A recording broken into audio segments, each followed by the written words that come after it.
जय शिवराय मित्रांनो, स्वागत आहे तुमचं आपल्या नवीन व्हिडिओमध्ये. तर मित्रांनो, आज मोजे काटापूर, तालुका आंबेगाव, जिल्हा पुणे येथे काटापूर केसरी भव्य दिव्य ओपन बैलगाडा शर्यतीचे मैदान पार पडत आहे.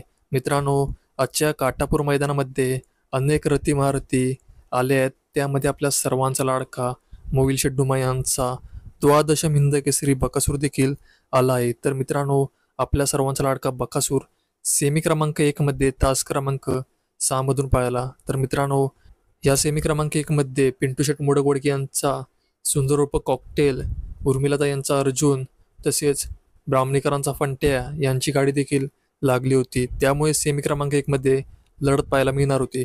तर मित्रांनो, या सेमी क्रमांक 1 मध्ये आपल्या सर्वांच्या लाडक्या बकासूरची व शेवळ्याबांच्या पाकऱ्याची गाडी 2 नंबरला उतरली आहे. तर मित्रांनो, सेमी क्रमांक 1 मध्ये बकासूर व पाकऱ्याला पराभव स्वीकारावा लागला आहे. तर मित्रांनो, सर्वांनाच प्रश्न पडला आहे की बकासूर व पाकऱ्या यांना पराभव नेमका कशामुळे स्वीकारावा लागला ते.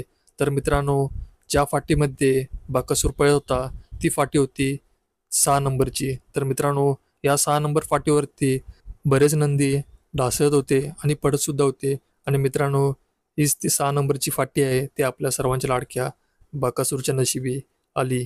मित्रांनो, तरीसुद्धा सेमीला बकासूरने व पाकऱ्याने खूप सुंदररित्याच लढत दिली होती. पण मित्रांनो, फाटी खराब असल्यामुळे बकासूर सुद्धा थोडासा ढासळला होता.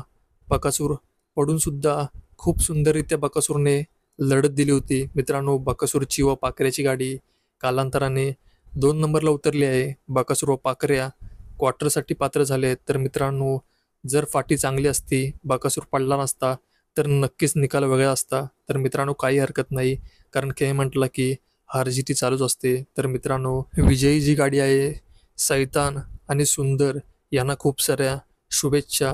तर मित्रांनो, काही हरकत नाही, बाकी आपल्याला नक्कीच येत्या मैदानामध्ये कमबॅक करताना पाहायला मिळेल, यात काही शंकाच नाही. तर मित्रांनो, यावर तुम्हाला काय वाटते ते मला कमेंटच्या माध्यमातून नक्की सांगा. आणि चॅनलवर नवीन असाल तर चॅनलला सबस्क्राईब करून घ्या आणि व्हिडिओला लाईक करायला विसरू नका.